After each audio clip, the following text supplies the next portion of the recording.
नमस्कार, आईच्या किचनमध्ये आपले खूप खूप स्वागत आहे। मी तुम्हाला आज शेतातून ह्या ज्या हिरव्या मुगाच्या शेंगा आणलेल्या आहेत त्या ओल्या शेंगांची भाजी कशी करायची ते मी तुम्हाला दाखवणार आहे। आपल्याला हिरव्या कच्च्या अशा शेंगा घ्यायच्या आहे, पिवळ्या शेंगा घ्यायच्या नाही आहे आणि ताज्या शेंगा घ्यायच्या आहे, म्हणजे भाजी छान होईल।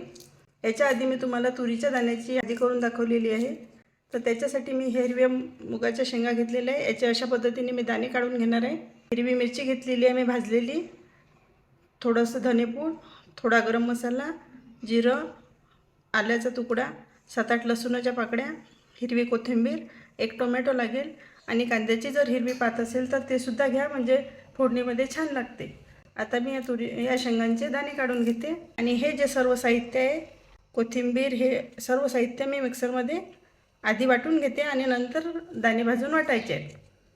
हे हिरवे दाणे मी छान काढून घेतलेले आहे, 1 वाटी दाणे काढले आहे मी आणि आता तव्यावर तेल घालून व्यवस्थित भाजून घेणार आहे। यांना खरपूस भाजून घ्यायचे आहे। हे खरपूस भाजल्यामुळे याची चव छान येते आणि या मिश्रणापासून आपण कोरड्या मिश्रणापासून कचोऱ्यासुद्धा बनवू शकतो, सुकी भाजीसुद्धा बनवू शकतो।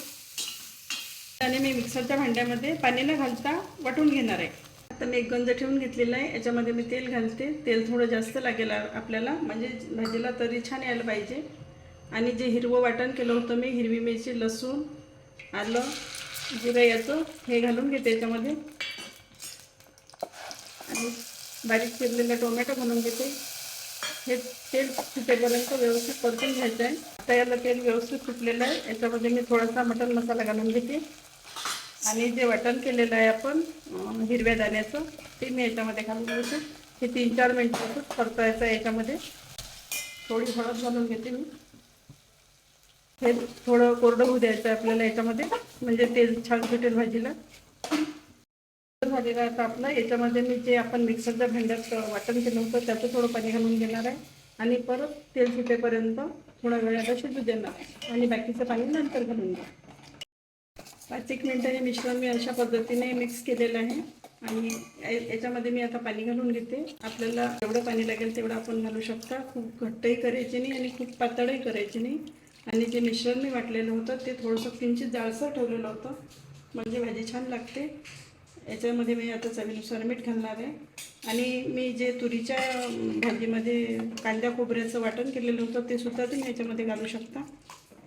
आता मंद गॅसवर ही छान शिजू द्यायची आहे मला, म्हणजे याला तरी छान सुटेल। मस्त अशी हिरवीगार भाजी तयार झालेली आहे। मी गॅस बंद केलेला आहे आता आणि याच्यावर हिरवी कोथिंबीर घालून भाजी काढून घेते। माझी मस्त अशी हिरवीगार भाजी तयार झालेली आहे आणि मी ज्वारीच्या भाकरीसोबत ती सर्व केलेली आहे।